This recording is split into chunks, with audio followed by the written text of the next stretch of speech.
It's on. It just. Yeah, that'll do. Thank you, Morgan. Say hello. Come here. Sound man, Morgan, say hello. Hello.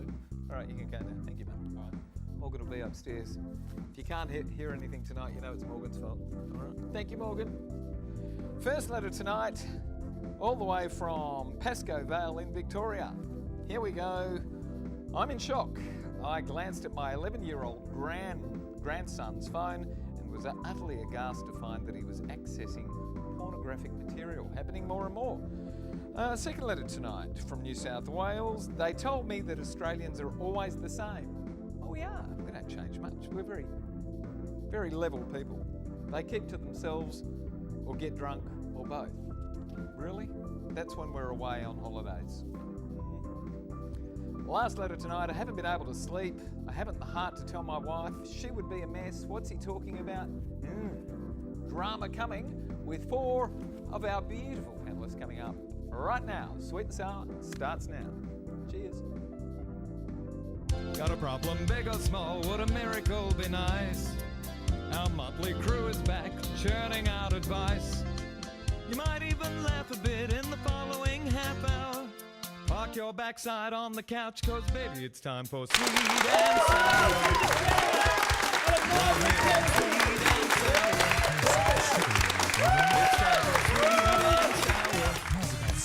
Hello everyone, welcome to Sweet and Sour. Terrific to have your company. Gary Mitchell with you for the next half hour. Who's going to be addressing your letters tonight? You know most of them except for one, but we'll introduce you to her in a moment. First up, hello Snooksy. Hello Gary, how are you? I'm always good, you know that. Oh. All right, what's happening in your life? What's going on? Oh, same old, going well. Rubbish. You're the only person that's never same old. Okay, well nothing I can tell you about. Single. She's single now.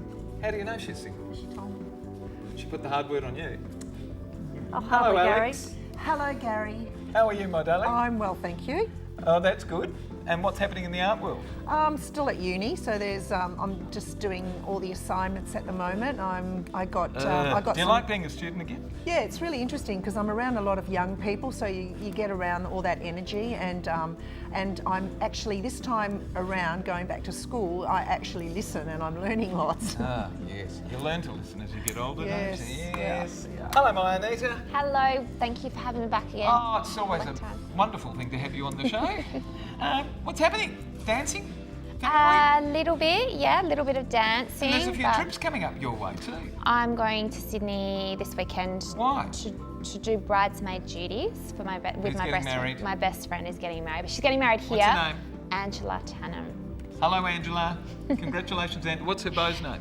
Brendan. Brendan and Angela. Yeah. isn't that Congratulations. nice? Oh, They that's make lovely. good names together. May your woes be tiny and your joys be abundant. First timer on the show. Hello, Lidia. Hello. A year in the making, believe it or not. We've tried to get Lidia on this show for the last 12 months and she finally lands on the panel. Welcome. And what an honour it is. Thank you so much for having me. You can come back already. That's terrific. You're a, hang on, let me get this right, a digital influencer. What's a digital influencer? Well, essentially, it's someone who has a presence on social media, and Am I a digital influencer too then? well, you have potential. If you're not, I don't know. I'm not sure. Potential, I've always got potential. As long as Always there's potential. Always potential. Good to have you. We'll talk about you. digital influencing more a little bit later. First one tonight comes to us from Selena in Pascoe Vale of Victoria. Dear Sweet and Sour, I'm in shock. On a visit to my son's last week, I glanced at my 11-year-old grandson's smartphone and was utterly aghast to find that he was accessing pornographic material. If my silly son hasn't the capacity to supervise correctly and demand the same of his partner, who must be equally silly, what can I do? Surely the child doesn't even know what he's looking at. For a half hour I argued, but felt that I got absolutely nowhere. What can I possibly say to these two very irresponsible parents to have them block my grandson's phone accessing this dangerous and disgusting material? As we said, Selena, Pascoe Vale in Victoria. Anita, are the parents doing their job here? Well, not really. I know with 11-year-olds, they I don't know. Well, no, they're not old They're enough. curious. Yeah. Everyone's curious. But Do they know still- what they're looking at? Well, when you give a mobile phone to a child, you can actually, there is a lot of apps and processes that you can go through to block certain sites, and you can monitor your children's, well, you should be monitoring your children's phones anyway at that age. You know, anything under the age of 6 or 18 should be monitored. So we know what they should be doing, but they're not doing Your it. son is not being a very good parent. She knows that. What's she going to do about it? She needs to keep, Nagging him. yeah, keep nagging him. Yeah, I'd say nagging. Yeah. Keep nagging. And I don't understand why the son's not listening. Just keep having a go. You know, oily wheel, what is it? Squeaky wheel gets the oil. thought you were Keep gonna say nagging. something else. I'll take the phone off him sooner or later if you keep nagging, I figure. Yeah. All right, Lidia, what do you do here? Well, look, I'm wondering if the son is doing it intentionally. Oh, to his 11-year-old? No, is 11-year-old intentionally looking at the porn? Or is it by chance? Because I tell you, I've got kids much younger, and one of them was watching a Disney Channel. And it came up. A bit of porn came up, and it was by chance. Disney. She was. By chance, I had a look at the phone, and I was like, and it was kind of character porn. It was, yeah, it had just started, and I just stopped it. So How since appalling. then, I've blocked. So you can put blocks. Yeah. So, I mean, if this 11-year-old is intentionally doing it and the parents are aware, and to me that's abnormal, and that needs to be resolved by putting all stops. But if the kid's unaware and he's kind of just happened to go into it, then there's blocks. There's blocks you can. All right. Stace, we'll bring you in. What's going on in your assessment here? Well, I think the kid's 11 years old, so he's probably curious, but it is highly inappropriate, and the parents should be taking this seriously, and they need to put the appropriate blocks in place so he can't be doing this. And the child needs his boundaries set for him, and the parents, it's their duty to do this for the child. And How to do you teach... convince them of that? Because his mum's trying to do that. Well, I know, but the parent, I mean, the grandmother obviously needs to keep on and on at the parents, and to educate the parents that it's not appropriate for an 11-year-old child to be looking at pornography over and over again, because, I mean, maybe the father, maybe he's a bit of a porn addict, but this could be the problem. But, you know, you really need to keep educating them, because otherwise the child's going to go to someone else's house and going to be, hey, look at this, and then that parent's going to be, well, I don't want you to hang out with little come on Johnny in. anymore. Well, I agree with Stacey on this. I actually dated a guy that used to look at a lot of porn, and his father was like that too. And boy, I tell you, it comes from the parents, if anything. There's nothing to stop the granny actually sitting with her grandson, though, And is well, there? the grandmother should be talking to him, but I mean, 11-year-old, she says that surely he doesn't know what he's looking at. Oh, yes, he does, because curious. there's everything on the internet today. There's nothing that's sacred anymore. It's all out there for everyone to see. So it's unfortunate. Yes, keep on at your Keep son and his nagging, wife. and have a word to your grandson as well. He can learn good lessons from you. He Yeah. can learn to appreciate, you know, every human being on the planet, the other sex as well. It's got to come from somewhere. We canvassed our Facebook followers to find out the answer to this question. I'll let you know what it is. Should the law be tightened to prosecute parents who allow children to access pornography? And the results are these, coming up right now on your screen. Here we go. There it is. 34% said yes, they should be prosecuted, and 66% said no. It's a pretty wide question.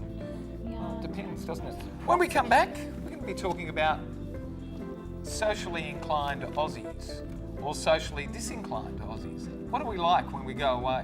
What do we like when we're travelling? Do we mix or do we keep to ourselves? Don't go away. More of Sweet and Sour coming up right now. See you soon.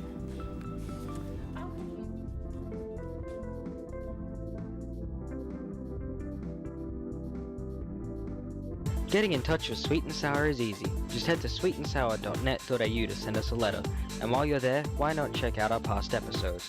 Plus, don't forget to like us on Facebook and follow us on Twitter. And for a behind-the-scenes look at Sweet and Sour, check us out on Instagram.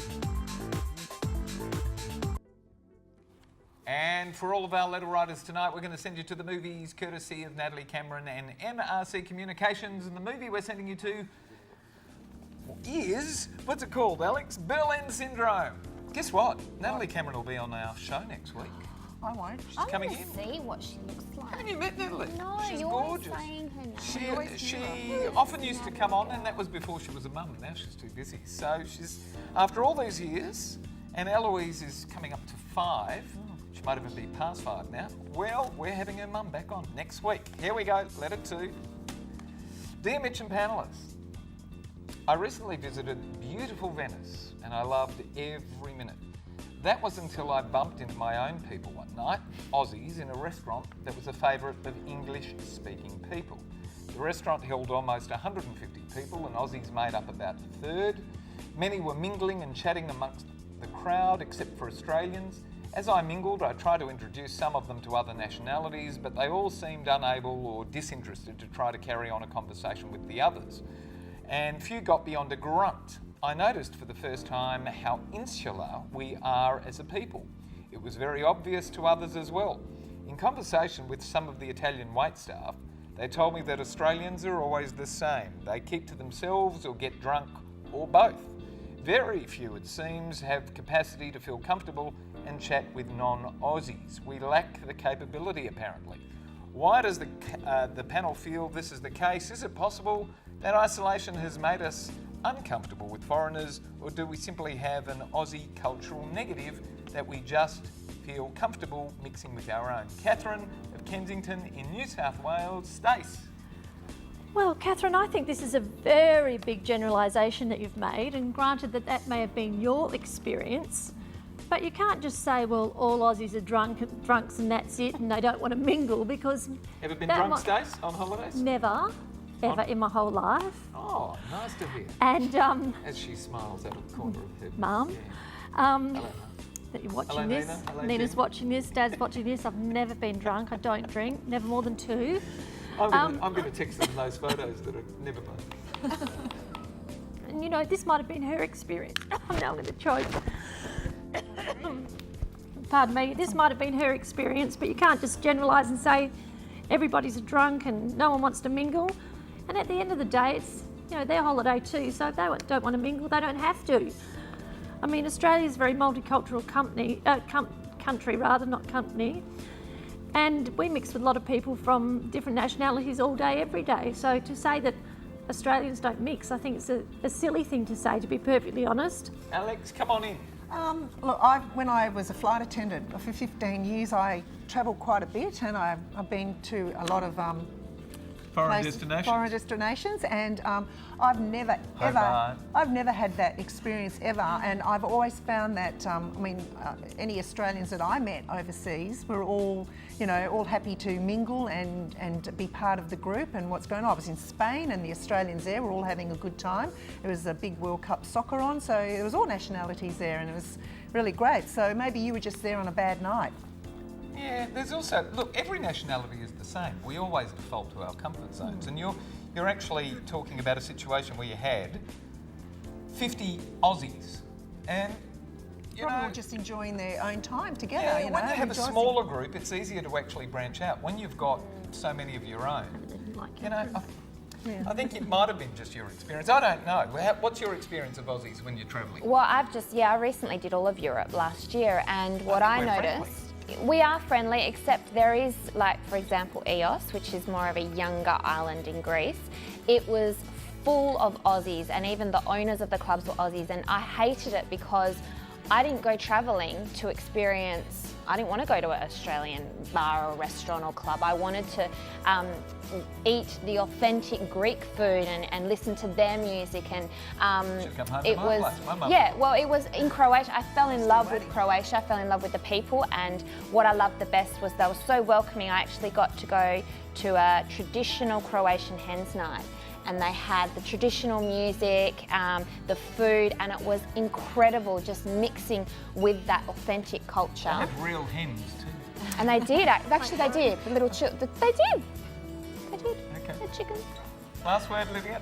Well, firstly, Anita, I'm glad that you liked your time in Croatia, given my Croatian heritage. That made me very proud to hear. Hardy Central Croatia, as well as, where was it, Dios? Well, that in was Greece, yeah. But her better experience was in Croatia. Oh no, I loved Greece as well. Europe Once in I got general. out from the Aussies Yeah. and actually saw parts of Greece. Anyway. Yes. No, look, my only comment to that will be perhaps the way us poor Aussies are restricted here in Australia with our ridiculous liquor licence laws and what we can and can't do. When you're in Europe, you can drink freely, you can behave freely, and perhaps they didn't really know how to behave. But look, I've travelled a lot and I've never experienced anything like this with Aussies. I think we're extremely friendly. Yeah. And again, actually, I was in Croatia myself 2 years ago, and my daughter got bitten by a bee, and a whole pile of Aussies all swam together, and someone got ice and helped out. And so I think perhaps we had a bit of a bad experience, or they just were enjoying their time together. Group mentality. It's very hard to assess when you've got large groups. When you've got smaller groups, that's when people need to actually patch out. I agree. Large groups, you default. You're relaxed, you're on holidays. Hello mate, where are you from? Adelaide? You know, don't be too hard on us. We're pretty good. And occasionally we like to have a drink too. Not all. We asked our people on our social media, all of you, half of you, are Aussies generally lacking in a desire to mix with other nationalities? I was actually surprised because the results said this, here it is coming up on your screen, 59% said yes and 41% said no. So not quite clear cut there. So a lot of people thinking, you know, we're sticking the muds when we go away. I don't know whether that's true. When we come back, we're going to be talking about whether boys are taught adequate rules about valuing the opposite sex. Don't go away. More Sweet and Sour coming right up. Hello, I'm Russell Goodrick, and you're not.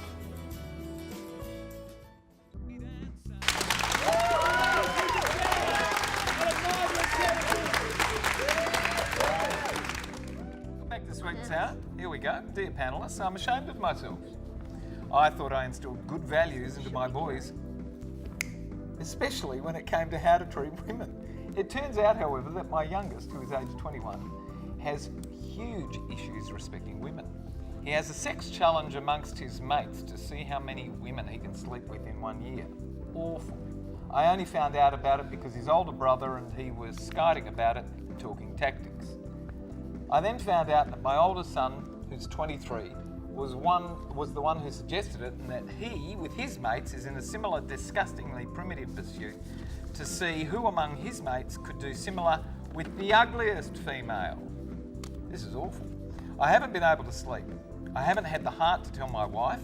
She would be a mess. I've threatened to throw them out of home and cut them off financially if they continue to be so disrespectful. Others, that just served to shut them up around me and keep quiet about everything. I'm totally ill-equipped to deal with something like this that I never thought I'd ever have to deal with in my family. They certainly haven't learnt these ideas from my wife or me. What do I do here?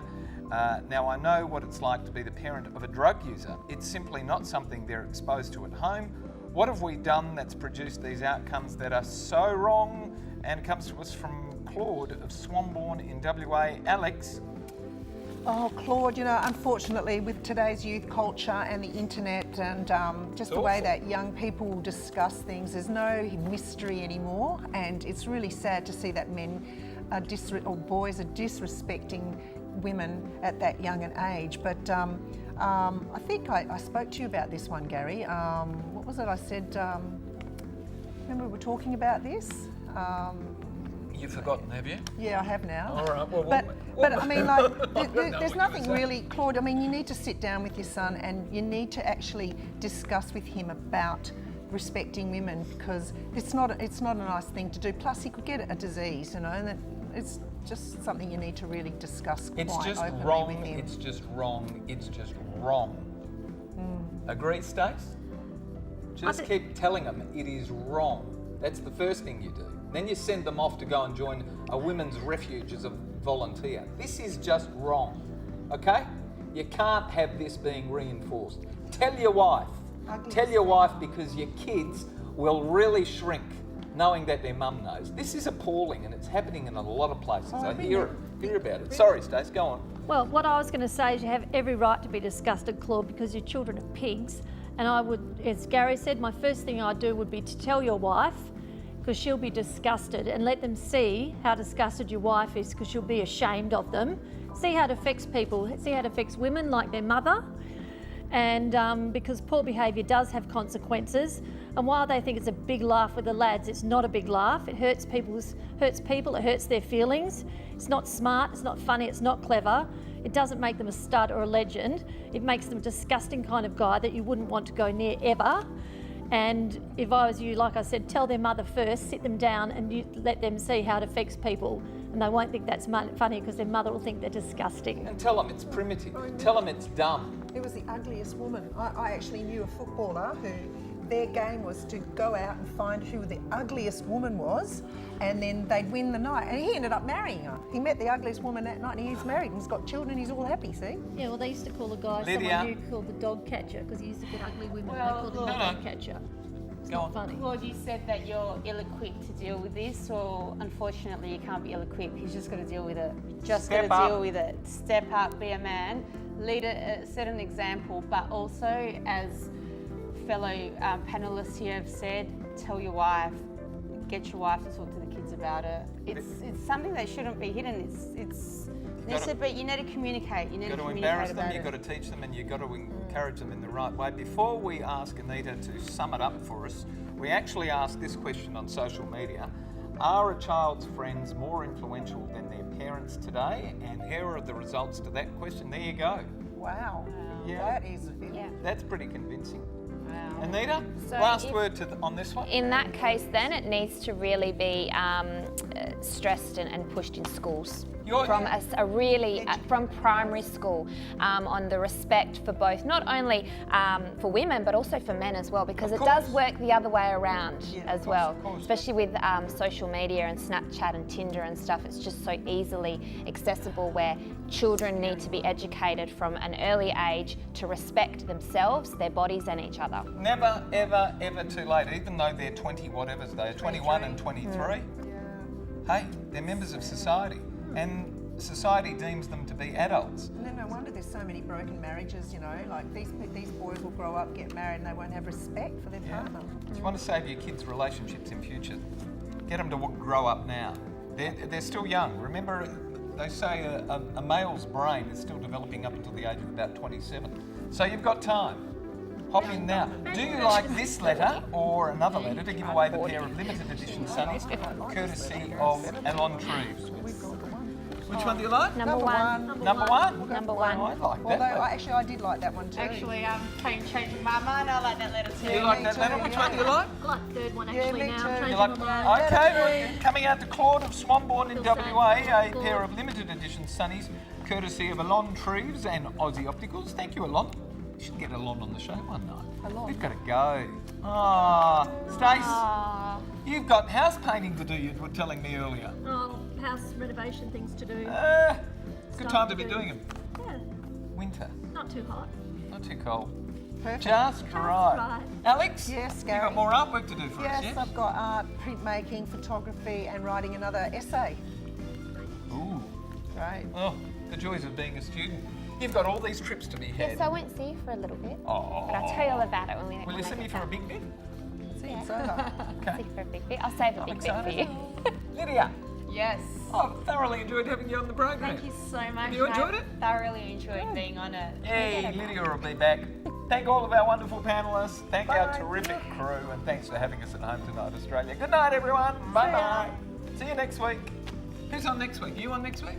No? You on next week? You won't be here. won't be Oh, here. next week. I won't be here. Do you need What? me on? Can you invite me? We'll see. Need me on next week? See you next week. Alex won't be here. Are you inviting me next week? If you want to come on, if your house painting's finished, I might have started by then. you might. You haven't started. What's going on there?